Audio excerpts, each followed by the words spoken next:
حضرت ابن مسعود رضی اللہ تعالیٰ عنہ فرماتے ہیں کہ میں نے نبی پاک صلی اللہ علیہ وسلم کو یہ فرماتے سنا، جو شخص ہر رات کو سورہ واقعہ پڑھے گا اسے ہرگز فاقہ نہیں آئے گا، ہرگز فاقہ نہیں آئے گا۔ جو رات کو سورہ ہے، پیر صاحب سے بھی تویز لینا چاہیے، پر جو تویز نبی پاک دے وہ بھی لینے چاہیے، یہ حضور نے تویز دیا۔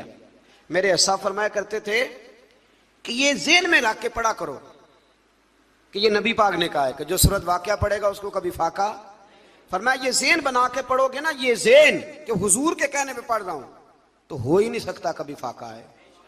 حضرت عبداللہ ابن مسعود راوی ہے نا اس حدیث کے، تو حضرت عبداللہ ابن مسعود کا اپنا یہ حال تھا کہ جب وہ بڑے بیمار ہو گئے، حضرت عثمان غنی کا دور خلافت تھا، تو ان کی بیٹیاں زیادہ تھیں۔ حضرت عثمان غنی ان کے گھر تشریف لائے اور فرمانے لگے، عبداللہ میں نے فیصلہ کیا کہ مال خزانہ میں سے کچھ تمہیں دے دوں، تمہاری بیٹیاں ہیں۔ تو آپ فرمانے لگے آپ فکر نہ کریں، میں نے بیٹیوں کو خزانہ دے دیا ہے، میری بیٹیوں کو کوئی تکلیف کبھی نہیں آئے گی۔ کہا جناب آپ نے کیا خزانہ دے دیا ہے؟ تو حضرت سیدنا عبداللہ ابن مسعود فرمانے لگے میں نے بچیوں کو یاد کرا دیا کہ بیٹے سونے سے پہلے سورۃ واقعہ پڑھ کے سونا، اور میری بیٹیاں میری بات کی پابندی کرتی ہیں، اور یہ رسول پاک کا فرمان ہے کہ جو سورۃ واقعہ پڑھے گا اسے فاقہ نہیں آئے گا۔ آپ فرمانے لگے تارے جھڑ سکتے ہیں، سورج گر سکتا ہے، چاند جگہ چھوڑ سکتا ہے، پر رسول رحمت کا فرمان غلط نہیں ہو سکتا۔ تو کیوں نہیں سورۃ واقعہ پڑھتے؟ یہ نظر لگ جاتی ہے نا آپ کے کاروبار کو، نظر بھی بہت زیادہ لگتی ہے، تو وہ بھی نہیں لگے گی انشاءاللہ تعالی، اللہ مدد کرے گا، لیکن شرط یہ ہے کہ رات کو سورہ واقعہ ضرور پڑھیں۔ اس سورہ مبارکہ کے جو مضامین ہیں نا، اس میں اللہ تبارک و تعالیٰ نے ارشاد فرمایا کہ جو لوگ حساب و کتاب کے لیے پیش ہوں گے ان کی 3 قسمیں ہوں گی۔ ایک تو ہوں گے اصحاب المیمنہ، یعنی اہل سعادت اور اہل خیر لوگ، اور دوسرے فرمایا السابقون المقربون، یہ وہ لوگ ہوں گے جو نیکی کرنے میں سبقت لے جانے والے، آگے نکل جاتے، سابقون المقربون۔ اور تیسرے فرمایا اصحاب المشأمہ، یہ بد نصیب لوگ ہیں جو جہنم میں جائیں گے۔ یہ 3 قسم کے لوگ ہوں۔ دعا فرمائے اللہ ہمیں ان میں بنا دے جو نیکی لے جانے میں سبقت کرتے ہیں، جو سب سے آگے بڑھ کے جب تک 50 لوگ نیکی نہ کر لیں ہم نیکی بھی نہیں کرتے۔ 50 بندے نا جب تک نیکی کر لیں، پتہ نہ چل جائے کہ سارے لوگ ادھر جاتے ہیں، تب ہم شروع کرتے ہیں۔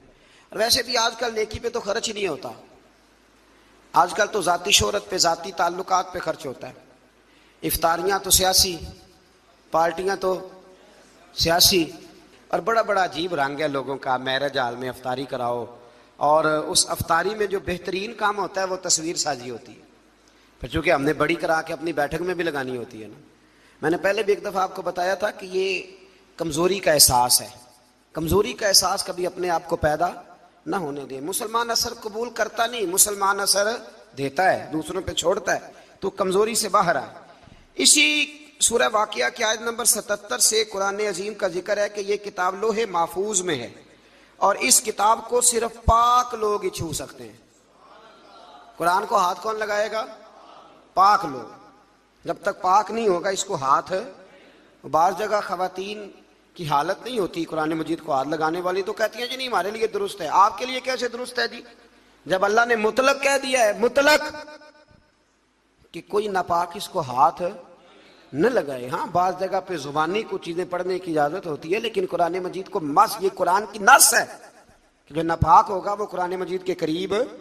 بلکہ بڑی مزیدار بات ہے، حضرت عمر فاروق رضی اللہ تعالیٰ عنہ کہتے ہیں کہ میں تو تلوار لے کے معاذ اللہ حضور کو شہید کرنے کے لیے نکلا تھا، تو میں جا رہا تھا دار ارقم کی جانب، تو کسی نے مجھے کہا عمر کہاں جا رہے ہو؟ میں نے کہا میں آج شہید کروں گا، معاذ اللہ قصہ ختم کروں گا۔ تو کہنے لگے گھر جانا، تیری بہن بھی کلمہ پڑھنے لگ گئی، پہلے اسے تو ختم کر لے۔ تو حضرت عمر فاروق فرماتے ہیں جب میں وہاں آیا تو میری بہن اور میرا بہنوئی گھر میں چھپ کے قرآن مجید پڑھ رہے تھے، چھپ کے۔ میں نے دستک دی، اب دستک دی، بہن بولی کون ہے؟ میں نے کہا عمر بن خطاب ہوں۔ جلدی سے اس نے قرآن مجید کے صفحے سمیٹے، اوپر کسی جگہ پہ رکھے، دروازہ کھولا تو میں نے بہن اور بہنوئی کو مارنا شروع کیا، بڑا مارا۔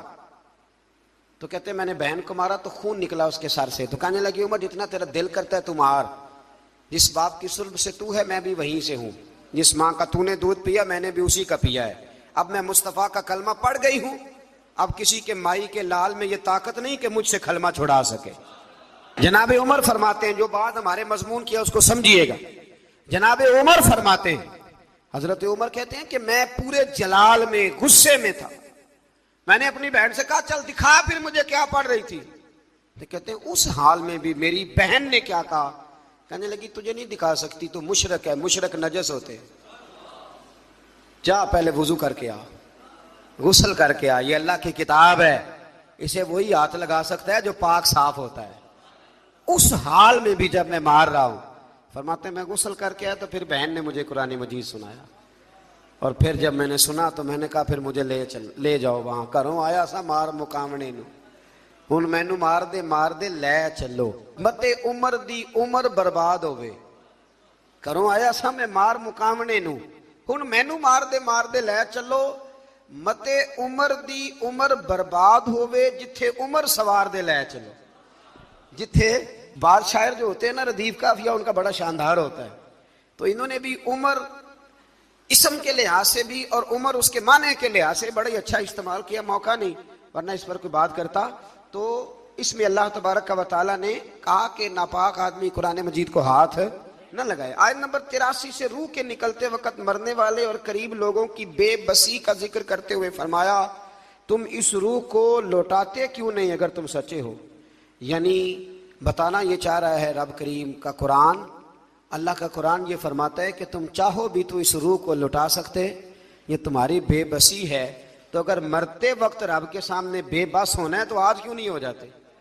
آج بے بس ہو جاؤ کو یا اللہ جیسے تو کہے گا ویسے ہم کریں گے, لیکن جب تک روح ہوتی ہے تب تک انسان ماننے کو تیار نہیں ہوتا. اللہ تعالی ہمیں ماننے والوں میں شامل فرمائے. کہ کل من علیہ فان, ہوئے نامور بے نشان کیسے کیسے. دیکھو زمین کھا گئی, نوجوان کیسے کیسے, جتنی چیزیں ہیں نا یہ کچھ نہیں ہے, یہ دھوکہ ہے.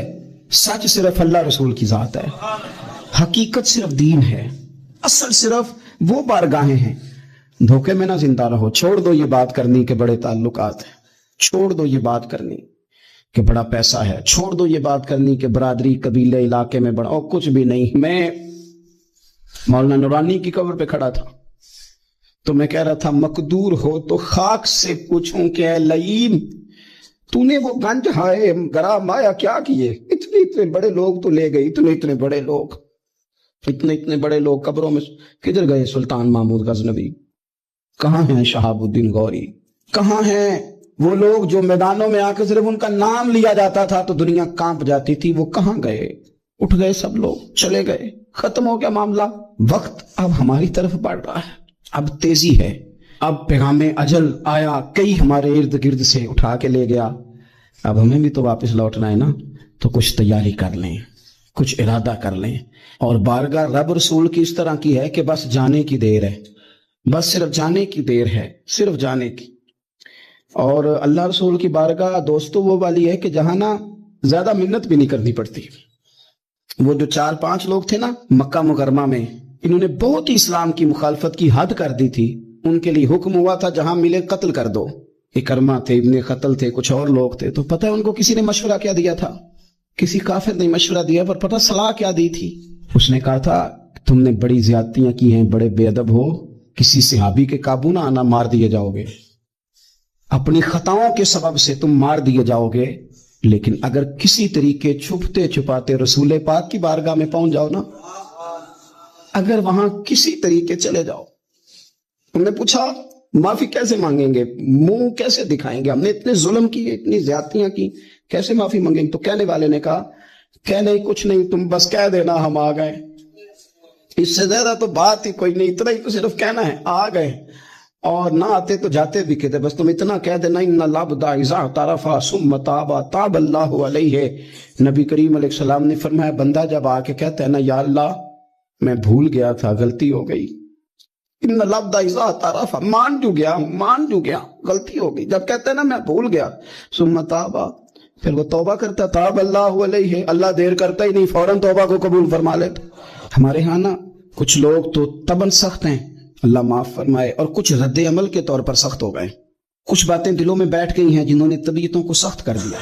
کبھی کہیں آپ بہو سے کہ چلو بوڑھی ساس سے اگر کبھی کو بات سخت نکل گئی ہے تو معاف کر دے, وہ تیار نہیں ہوتی, وہ کہتی ہے تمہیں پتہ نہیں میرے ساتھ کیا کچھ ہوا. کبھی ساس سے کہا جائے نا چلو بھول گئی تھی بچی تو آپ درگزر کر دیں, تو کہتے تمہیں پتہ نہیں میرے اندر سختی کتنی آ گئی ہے, دکھ کتنے بیٹھ گئے. ہم طبیعتوں میں سختی کر بیٹھے, ہمارے دل دھڑکتے ضرور ہیں لیکن صرف اپنے بچوں کے لیے, ہمارے سینوں میں درد اٹھتا ضرور ہے لیکن صرف اپنوں کے لیے. ہم نے نا 2 4 5 6 باتیں جمع کر کے ان پر پورا ذہن بنا کے سخت ہو گئے ہیں. طبیعتیں سخت ہیں, دل سخت ہیں. میرے نبی پاک صلی اللہ تعالی علیہ وسلم نے فرمایا, یہ حدیث مسلم شریف میں موجود ہے, فرمایا جنت میں وہ لوگ داخل کیے جائیں گے جن کے دل چڑیوں کی طرح نرم ہے. نرم دل کے لوگ, معاف کر دینے والے, جلدی مان جانے والے. ایک صاحب تھے, اپنے بھائی سے ناراض ہو گئے اور انہوں نے رشتے سے انکار کر دیا. پہلے ان کے بیٹے کی وہیں پہ نسبت تھی, انکار کر دیا. تو کئی لوگوں نے ان سے کہا, میں نے بھی کہا, تو وہ کہنے لگے پیر صاحب عزت بڑی کرتا ہوں آپ کی لیکن میں مرد ہوں, ایک دفعہ نہ کر دوں تو پھر ہاں نہیں کیا کرتا. تو میں نے اس صاحب سے کہا, میں نے کہا یوں نہ کر, اگر صبح قیامت تیرے بارے میں کوئی سخت فیصلہ آ جائے اور رب کو منانا ہو کسی مقام پر تو کیا کہے گا؟ بہانے بنا بنا کے ہم سخت ہو گئے, دل اتنے سخت پتھر کر لیں گے, میں فلاں ہوتا ہوں جی, میں نہیں دوبارہ کسی کی سنتا. اور خدا کے بندو, میرے نبی پاک علیہ السلام نے فرمایا مومن تو اس طرح ہوتا ہے جس طرح اونٹ کے ناک میں نکیل ہوتی ہے, بٹھا دو تو بیٹھ گیا, اٹھ جاؤ تو اٹھ گیا. اور حضور نے فرمایا وہ لوگ جو بہت بد اخلاق ہیں, جھگڑالو ہیں, فسادی ہیں, سخت دل ہیں, وہ لوگ جنت میں نہیں جائیں گے. جو جھگڑے کرتے پھرتے ہیں جھگڑالو لوگ ہیں. عزیز دوستو, اپنی زندگی کے اندر طبیعت میں نرمی, اگر طبیعت نرم ہو گئی نا جی, مزاج میں نرمی آ گئی, تو پھر آپ محسوس کریں گے کہ آپ معاف کرتے بھی جلدی ہیں اور معافی دیتے بھی جلدی ہیں. پھر آپ کے تعلقات بچیں گے, آپ کی نسبتیں بچیں گی, آپ کے بہت سارے رشتوں میں قربت آئے گی, ٹوٹیں گے نہیں. ایک تو دل نرم کریں, کسی شخص کے بارے میں دل میں کوئی بات ہے تو اسے معاف کریں اور معافی دیں. کچھ لوگ دل کو ٹھیک ٹھاک ہوتے ہیں, کوئی ناراضگی نہیں ہوتی, لیکن آپ نے بچی کی شادی کا کارڈ دیا نہیں تو فوراً ناراض ہو جاتے ہیں. اور پھر آپ سمجھا رہے ہیں, قائل کر رہے ہیں, وہ تیار ہی نہیں ہے قائل ہونے کو. سنو, اور اس حدیث کو یاد رکھنا, نبی پاک صلی اللہ تعالی علیہ وسلم نے فرمایا جس کے پاس اس کا بھائی عذر لایا, بھائی معافی مانگنے آیا اور پھر اس نے معاف نہ کیا, اللہ کے حبیب فرماتے میرے حوض کوثر پہ نہ آئے. تو سخت ہو کے بیٹھ گیا, تو کہتا ہے میرے سے پہلے سنے, میں آپ کو بتاؤں اس نے میرے ساتھ کیا کیا. اور ٹھہر جا, اگر حساب کتاب کے بعد معافی والا اصول رکھ لیا جائے کہ پہلے حساب کتاب ہوگا, غلطیوں کا مداوع ہوگا, پھر معافی ہوگی, تو یہی حساب اگر رب کریم بندوں کے ساتھ کرے تو پھر میں اور آپ کدھر جائیں گے. تو اس سادی بات پہ آ جاؤ نا, تو 2 جملوں میں حضور نے سمجھائی ہے, فرمایا تم رب کے بندوں کو معاف کر دو, اللہ تمہیں معاف کر دے گا.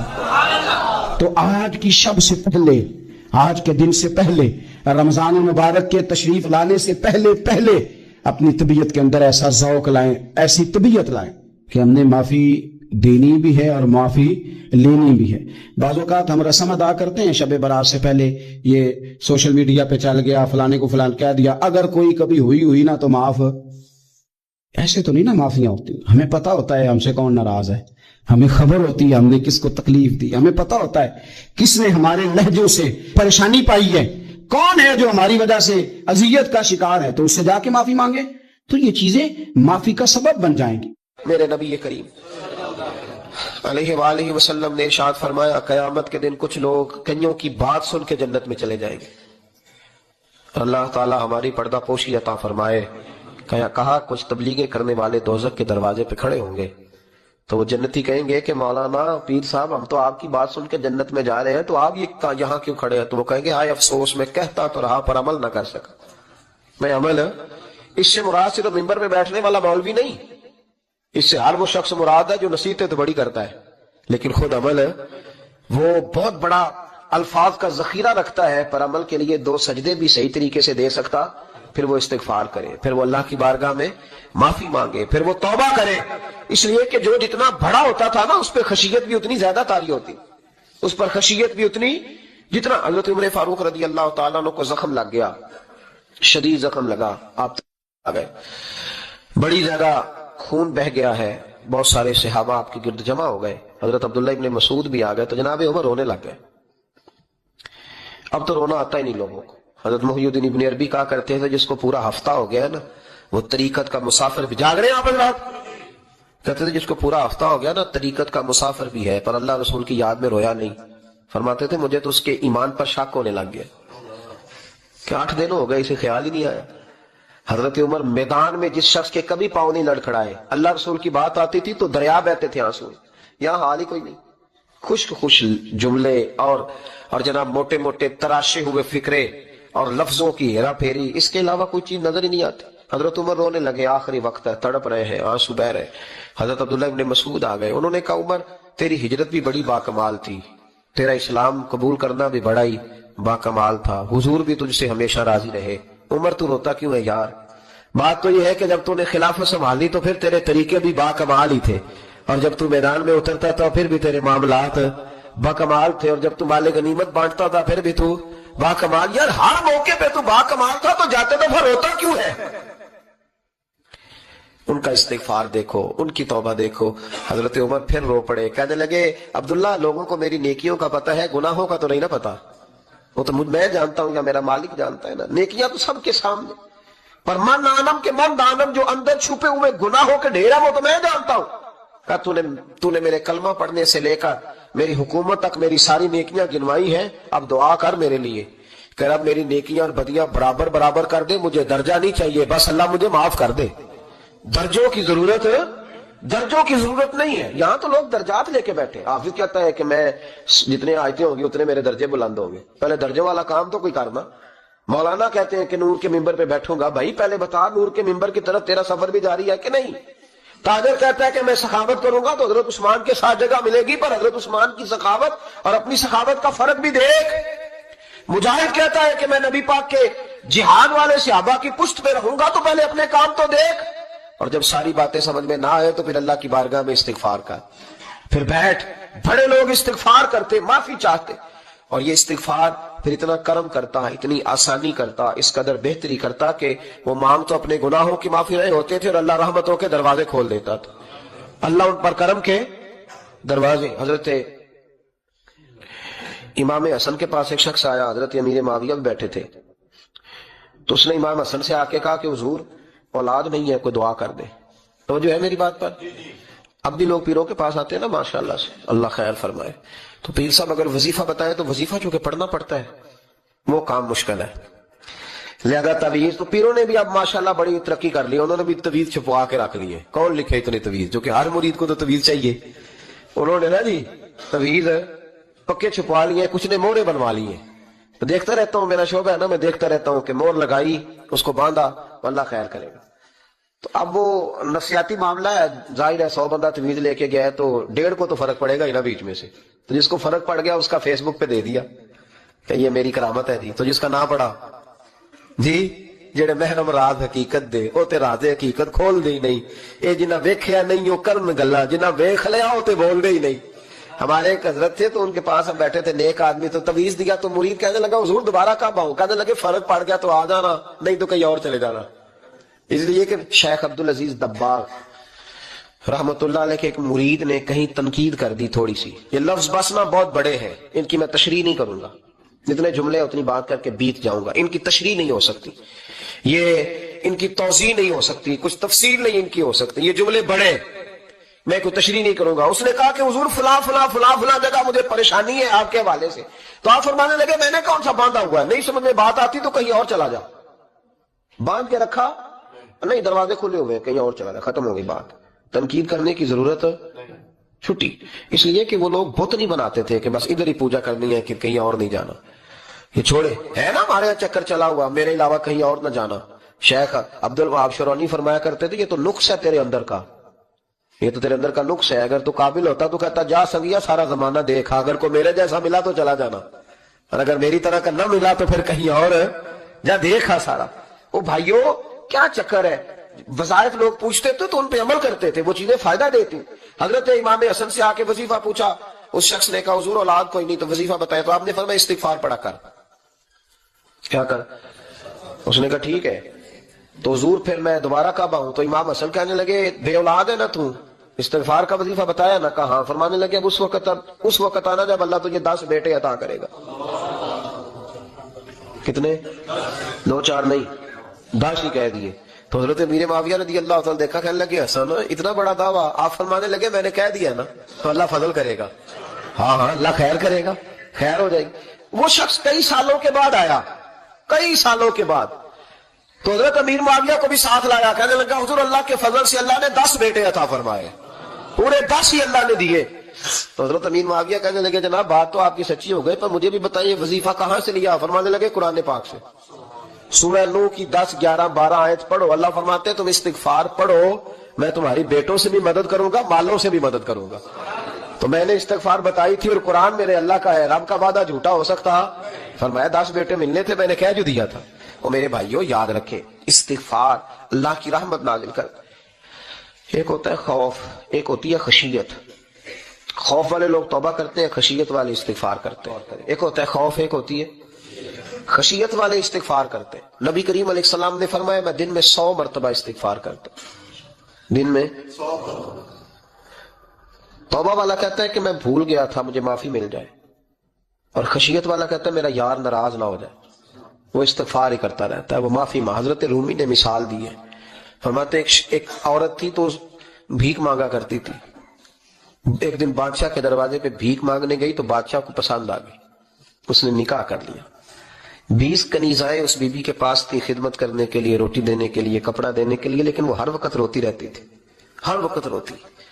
ایک سمجھدار کنیز کہنے لگی کہ ملکہ آپ تیرا درجہ بہت بڑا ہے, تو ہر وقت روتی رہتی ہے, معافیاں ہی مانگتی رہتی ہے ہر وقت, کون سی ایسی نعمت ہے جو تیرے پاس نہیں؟ تو وہ کہنے لگی اس لیے تو روتی ہوں. کیا مانا؟ کہنے لگی اس لیے روتی ہوں کہ میں اس قابل نہیں تھی جو مجھے مل گیا, کہیں میرے سر کا سائیں ناراض نہ ہو جائے, وہ کہیں بگڑ نہ جائے. مجھے پتا ہے کہ میں کیا تھی اور مجھے کہاں تک پہنچا دیا. میں روتی اس لیے ہوں کہ کبھی کہیں وہ ناراض. حضرت عمر اس لیے روتے تھے کہ کہیں مصطفیٰ ناراض نہ ہو جائے. حضرت ابو بکر اس لیے تڑپتے تھے کہ کہیں اللہ کا فضل روٹھ نہ جائے. یہ جو مولا علی اپنے کمرے میں بیٹھ کے زور زور سے استغفار پڑھتے, تو اس لیے نہیں کہ بڑے پاپ تھے جن کی معاذ اللہ معافی مانگتے تھے, اس لیے کہ رب رسول کہیں ناراض نہ ہو. خشیت تھی کہ جہاں ہم پہنچے ہوئے کہیں وہاں سے واپس. استغفار بندے کی اللہ سے صلح کرا دیتا ہے.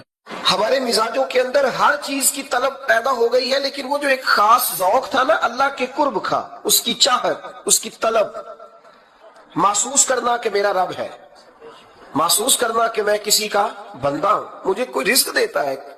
ہمارے صوفیاء, اولیاء, صحابہ, اہل بیت, انبیاء یہ ہر وقت محسوس کرتے تھے کہ میں کوئی شترے بے مہار نہیں, کوئی میرا ہے جو مجھے بنانے والا ہے, جو مجھے نوازنے والا ہے, جو مجھے عطا کرنے والا ہے. وہ اپنے رب کی چاہت کرتے, اپنے رب سے محبت کرتے, اپنے رب کی طلب پیدا کرتے, شوق بڑھاتے روز عبادت کا. ان کے اندر ایک جذبہ تھا جو روز پروان چڑھتا تھا. 5 نمازیں پڑھنے کے باوجود وہ اشراق پڑھتے, چاش پڑھتے, تہجد پڑھتے, صلاۃ اللیل پڑھتے, وہ قرآن پاک کی تلاوت کرتے. پھر بھی کبھی ان کا ذوق آتا تو وہ دنیا سے کٹ کے مصلے پہ آ کے بیٹھ جاتے. لیکن وہ درد, وہ ذائقہ, وہ کیفیت, وہ چیزیں مان پڑتی جا رہی ہیں. قوم اگر کبھی کو مسئلہ پوچھتی ہے تو بڑا عارضی سا, رب دا طالب کوئی نہ ملیا, جو ملیا طالب زردہ ہو. حضرت سلطان باؤ فرماتے ہیں کہ مطلب کدھر گئے لوگ جو رب کو طلب کرتے تھے, جن کی خواہش تھی کہ ہمیں اللہ کا قرب نصیب ہو, پیارے رسول صلی اللہ علیہ وسلم کی معرفت کا ذوق ہمیں نصیب ہو. وہ کہاں گئے؟ ہمارا ایک مقصد تھا, دیکھیں نا بڑا پیار آتا ہے اللہ کو اس بندے پہ. حضرت علامہ اسماعیل حقی رحمۃ اللہ علیہ فرماتے ہیں کہ اللہ نے فرشتوں سے کہا کہ میں نے انی جاعل فی الارض خلیفہ, زمین پہ نائب بناؤں گا. قالوا اتجعل فیہا من یفسد فیہا ویسفک الدماء ونحن نسبح بحمدک ونقدس لک قال انی اعلم ما لا تعلمون. فرمایا میں زمین پہ نائب بنانے والا ہوں. تو کہنے لگے یا اللہ وہ تو فساد پھیلائے گا, خون ریزی کرے گا. تو اللہ نے فرمایا جو میں جانتا ہوں وہ تم, جو میں جانتا ہوں وہ تم نہیں جانتے, تمہیں نہیں پتا. تو علامہ اسماعیل حقی فرماتے ہیں وہ کیا تھا جس کو فرشتوں کو نہیں پتا تھا؟ فرماتے ہیں یہ وہی انسان کے اندر جو اللہ کے قرب کے متلاشی ہونے کا جذبہ تھا. فرشتے اسے جانتے. لوح محفوظ پہ یہ تو پڑھ لیا تھا کہ یہ فساد کرے گا, یہ تو پڑھا تھا کہ ابو جہل فساد کرے گا, یہ نہیں پڑھ سکے تھے کہ ابو بکر رویا بھی کرے گا. یہ تو پڑھ لیا تھا انہوں نے, یہ تو پڑھ لیا تھا کہ اخنس بن شریک تلواریں نکال کے لوگوں کو قتل کرے گا. یہ نہیں پڑھا تھا کہ مولا علی شیر خدا مزدوری کریں گے اور جو مزدوری ملے گی وہ اللہ کے بندوں میں تقسیم کر دیا کریں گے. یہ تو انہوں نے پڑھ لیا تھا کہ ابو البختری, ابو لہب یہ لوگوں کے گلے کاٹیں گے, پر یہ نہیں پڑھا تھا کہ کہ عثمان غنی رضی اللہ تعالیٰ عنہ قحط کے زمانے میں بھی کروڑوں کا مال اللہ کے راستے میں خرچ کر دیا کرے. وہ جو انسان کے اندر طلب ہے، وہ جو تڑپ ہے، وہ جو شوق ہے، وہ جو کیفیت ہے، وہ جو معرفت کا نور ہے، یہ اللہ کو بڑا ہی پسند ہے، یہ بڑا ہی پسند ہے. اس لیے حدیث قدسی میں رب فرماتا ہے مجھے تلاش کرنا ہو تو ٹوٹے ہوئے دلوں میں تلاش کیا. بھائیو تھوڑا سا نا آگے اٹھ کے، مطلب بڑے بڑے آدمی بن گئے ہم لوگ، بڑے آدمی کیسے بن گئے کہ جس کے پاس پھوٹی کوڑی نہیں ہوتی تھی اس کے اکاؤنٹ میں کروڑوں آ گیا تو وہ کہتا میں بڑا آدمی بن گیا. جس کے پاس سائیکل نہیں تھی تو اب وہ 1.25 کروڑ کی کار پہ پجاروں پہ بیٹھتا ہے تو کہتا ہے میں بڑا آدمی. تو اس طرح تو انسان بڑا نہیں بنتا. بڑا تو تب بنے گا جب تیرے دل میں رب کی معرفت بڑی ہوگی، جب اللہ کا قرب بڑا ہوگا، جب تم متلاشی ہوگا اس کے راستے کا. بہت سارے راستے ہیں اللہ کی طرف جانے کے، لیکن 3 باتیں قرب الہی کے لیے ہمارے بزرگوں نے بڑی زبردست لکھی ہیں. سب سے پہلی بات یہ ہے، صوفیاء فرماتے ہیں کہ اگر رب کا قرب چاہتے ہو تو ہر وقت اپنے رب کی رحمت کی امید رکھا کرو. خوش نہیں ہوئے آپ اس بات سے؟ ہر وقت اللہ کی رحمت کی، اور فرماتے ہیں دل سے امید رکھا کرو اور زبان سے اپنے رب کی رحمت کا ذکر کیا کرو. ہر وقت کہا کرو کہ میرا اللہ بڑا ہی مہربان، میرا اللہ بڑا ہی قریب. ہمارا پتہ کیا حال ہے؟ شکر بھی شکوے کے انداز میں. کیا حال ہے؟ کہتے بس جی بس شکر ہے الحمدللہ. تو یہ کون سا شکر ہے جی؟ یہ تو آپ نے کہا ہے کہ بڑا تنگ ہوں میں اپنی زندگی، یہ شکر ہے؟ ہر وقت یہ کہے کہ میرا اللہ بڑا ہی قریب ہے. دیکھیں نا بسم اللہ شریف ہر کام سے پہلے معنی کیا ہے؟ بسم اللہ الرحمن الرحیم، یعنی تو کہہ ہے اس رب کے نام سے جو بڑا ہی مہربان ہے، جو نہایت ہی رحم کرنے والا ہے. ہر وقت کہہ ہے کہ میرا اللہ بڑا مہربان ہے، میرا اللہ بڑا رحم. ہر وقت وہ خاص ذوق، وہ درد، وہ شوق، بس تو کہے کہ یار جو اللہ نے مجھے دیا ہے وہ شاید اللہ نے کسی اور کو دیا ہی نہیں. تیرا یہ ذوق بنے، تیرے اندر اللہ کی رحمت کے ساتھ خاص تعلق پیدا ہو. میرے رسول کریم علیہ السلام ہر مقام پہ اپنے رب کی رحمت کا ذکر فرماتے. بات کسی کی ہو رہی ہوتی حضور چھیڑ اللہ کی رحمت کا ذکر دیتے. ایک صحابی چڑیا کے بچے اٹھا کے لے آئے. وہ چڑیا شکایت لے کے آئی اور حضور کے کندھے پہ بیٹھ کر شکایت کرنے لگی کہ حضور آپ کے صحابی نے میرے بچے اٹھا لیے. بات تو چڑیا کے بچوں کی ہو رہی تھی نا. تو رسول کریم فرمانے لگے اس کے بچے چھوڑ دو. اور پھر حضور فرمانے لگے دیکھو یہ چڑیا اپنے بچوں سے کتنا پیار کرتی ہے. جب چڑیا اتنا پیار کرتی ہے تو رب اپنے بندوں سے کتنا پیار کرتا ہو، اللہ کتنی رحمت والا ہوگا. یعنی ہر بات میں رسول کریم نا، ہر بات میں اللہ کی رحمت کا ذکر. ایک جنگ کا موقع ہے تو صحابہ کرام علیہم رضوان فرماتے ہیں کہ دوران جنگ ایک عورت کا بچہ کھو گیا اور بچہ بھی دودھ پیتا تھا. دودھ پیتا بچہ کچھ دیر ملے نا تو ماں کی چھاتیوں میں دودھ جوش مارتا ہے. دودھ پیتا بچہ کھو گیا تو عورت دیوانوں کی طرح، مجذوبوں کی طرح بچہ تلاش کرتی. میرا بچہ، کبھی ادھر جاتی ہے کبھی ادھر جاتی ہے، ڈھونڈتی ہے، تلاش کرتی، پریشان ہوتی. میرے رسول کریم کی نظر پڑ گئی، حضور کی نظر رحمت ہو گئی. تو محبوب فرمانے لگے صحابہ بتاؤ اس کا بچہ ڈھونڈو. ایک صحابی کہنے لگے حضور مجھے پتا ہے کہاں ہے، ابھی ملوا دیتا ہوں. تو حضور نے فرمایا یہ اپنے بچے سے کتنا پیار کرتی. عرض کی حضور نہ کوئی ماپ سکتا ہے، نہ کوئی تول سکتا ہے، نہ کوئی اندازہ کر سکتا ہے. حضور کی آنکھوں میں آنسو آ گئے. فرمایا ذرا ایک بات تو بتاؤ. یا رسول اللہ پوچھیے. فرمایا اگر اس کا بچہ اسے مل جائے تو یہ اسے آگ میں ڈالے گی؟ صحابہ عرض کرنے لگے حضور ہو ہی نہیں سکتا، یہ تو گرم ہوا بھی لگنے دے گی. تو حضور فرمانے لگے میرا رب اس سے بہت بڑھ کر اپنے بندوں سے محبت کرنے والا ہے اور اس سے بہت بڑھ کر اپنے بندوں پہ رحم کرنے والا ہے. وہ بھی چاہتا نہیں کہ اس کے بندے جہنم میں جائے، وہ بھی چاہتا. حضور ہر لمحہ اللہ کی رحمت کا ذکر کرتے ہیں، صبح سے شام تک نا. آج آپ نے جمعے سے لے کر تراویح تک، عشاء تک، وہ جو گھٹنا درد کرتا ہے نا اس کو مہربانی کر کے چھوڑ دیں، اور جو بچہ نافرمان ہے اس کو بھول جائے. آج سارا دن نا اللہ کی رحمت کا ذکر کریں کہ اللہ بڑا ہی کریم ہے، اس کے فضل کا ذکر کریں. ایک کاروبار ہی نہیں نا چلتا، پیر تو چلتے ہیں نا اللہ کے فضل سے، زبان تو چلتی ہے نا، ہاتھ آنکھیں یہ سارا کچھ چل رہا ہے نا. جو شے نہیں نہ چل رہی اس کو آج چھوڑ دے، مہربانی کریں. جو ساری چل رہی ہیں اس پر تو اللہ کی رحمت کا اظہار کریں، اس پر تو غور فرمائیں. امام غزالی نے بڑی خوبصورت روایت لکھی. حضرت ابو ہریرہ رضی اللہ تعالیٰ عنہ فرماتے ہیں کہ ہم لوگ بیٹھے تھے تو یکا یک ایک دیہاتی عرابی آیا، یکا یک اندر داخل ہوا. السلام علیکم کہا. بندہ بڑا سادہ تھا، یہ بھی نہیں پوچھا کہ باتیں کیا ہو رہی تھی، کوئی سوال جواب نہیں. سلام لینے کے فوراً بعد عرض کرتا یا رسول اللہ ایک مسئلہ پوچھنا تھا. کہتے ہم حیران ہو گئے کہ یار پہلے پوچھ تو لے، پہلے کیا بات ہو رہی. آتے ہی اپنی چھیڑ دی ہے. ایک مسئلہ پوچھنا تو حضور نے فرمایا پوچھو. عرض کرنے لگا حضور یہ بتائے قیامت والے دن حساب کس نے لینا ہے؟ تو محبوب مسکرائے فرمایا بولے آدمی سادی سی بات ہے, حساب اللہ نے لینا ہے. کہتے وہ بات سن کے نا تو چل پڑا, جواب سن کے تو چل پڑا, رکا ہی نہیں. تو حضور نے فرمایا ٹھہر تو جا, پہلے تو آیا ہے, سلام لی ہے, بات بھی کوئی نہیں کرنے دی, دھڑام سے اندر داخل ہوا ہے اور سوال کا جواب لیا اور پھر تو نے تبصرہ ہی نہیں کیا تو نکل گیا ہے. یا رسول اللہ حکم کرے. فرمایا کیا پوچھ رہا تھا؟ حضور پوچھا ہے کہ حساب کون لے گا. تو حضور فرمانے لگے میں نے بتایا اللہ لے گا. تو بولا کیوں نہیں؟ کہنے لگا یا رسول اللہ بس اتنا ہی پتا کرنا تھا, اگر اللہ نے حساب لینا ہے تو پھر ہم نے باچی جانا ہے انشاءاللہ, پھر باچی جانا ہے. تو حضور فرمانے لگے کس طرح؟ کہنے لگا یا رسول اللہ جب وہ کریم غالب آئے گا نا, جب اس کا غلبہ آئے گا تو وہ بڑا کریم ہے, اس نے معاف ہی کر